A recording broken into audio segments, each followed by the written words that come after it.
Welcome everybody to another segment of Healthy Body, Healthy Mind. Welcome again, Dr. Johan. Thank you for your time.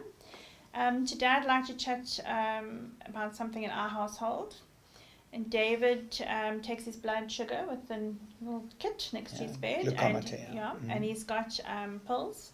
And I was having one or two symptoms like I was thirsty and I think my feet were itchy, whatever. And I asked him to take my reading and it was 6. So I didn't go to the doctor, I just Googled it and chatted to some friends. And then I saw the term pre-diabetic and you had to watch out for that. So I'm at that level. I took the reading just before breakfast. So what should I be doing from now? You did it correctly. Always check your sugar before you have your morning feed.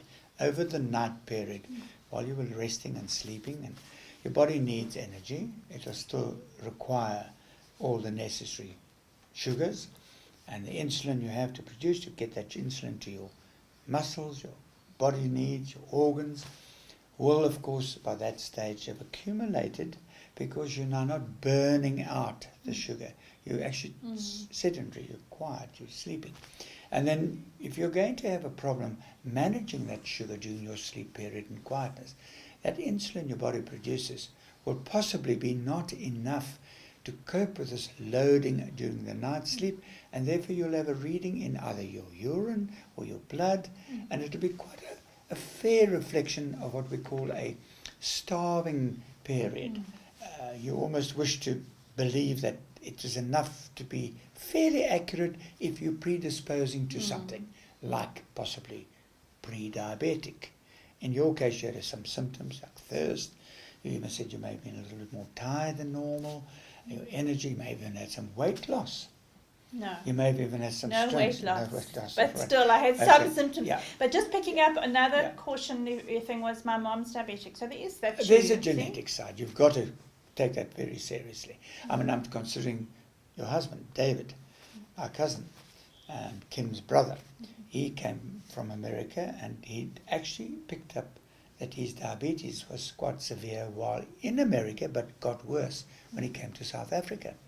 And he had suffered this terrible trauma of being separated from his brother and his family, his brother's family, and his lifestyle there, coming to South Africa.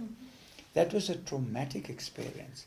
And it's an emotion. Can that onset something? We're not really sure how anxiety, stress levels, and things, but we know that the stress factors do play a role in all organ functions. It's not just the pancreas. But I just want to interject there. I'm just going to quickly tell you how he found out, because I think he did a quiz or something and they were saying you must check the points. There were 10.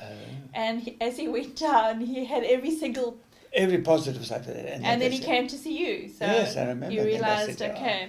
So I remember his presentation that time. His panic was his weight loss. It also happened.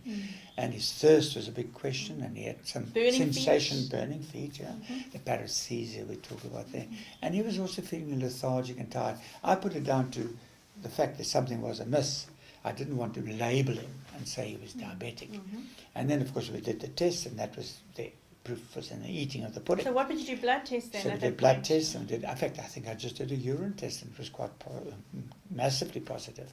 But knowing that his diet and everything else had been influenced, we did a blood test too, and that also proved that he was now at this stage of diabetes. Now diabetes can be pre-diabetic, like you're discussing about yourself, where you are not quite symptom free, but you also don't have the gross symptoms. You don't have that exaggeration of needing to have help. You just feel not yourself, and at the end, you're actually realizing something needs to be checked. And you do a general checkup, and your doctor checks you over, and he says, oh, well, we'll do a urine test, we'll do a blood test, do a cholesterol check, and we do all the parameters. And then we pick up that you're just a little bit over the edge. We prefer you to be between 5 and 6, which is the upper end of normal, and depending on the time of the day. But as you detected it before breakfast, it was quite interesting because the 6 could not have been that accurate because these glucometers, they're plus minus, that's fine. So you could still ignore it. But you had a warning. You now have to be a little more alert about certain things changing. If there is symptoms of tiredness, even your vision, taste, dry, mouth, paresthesia, anything, really changing. Then you will go for more accurate examination. Okay, so the symptoms for me have come and gone, right? Yeah. Because I had. Fine. So what am I doing from? Well, you health probably wise? adjusted your diet as you would possibly think what you may have eaten the night before. Even though you took your urine or tested your blood before your breakfast, your meal the night before could have been loaded with sugar, or you could have been enriched with all kinds of foods that are high in calorie.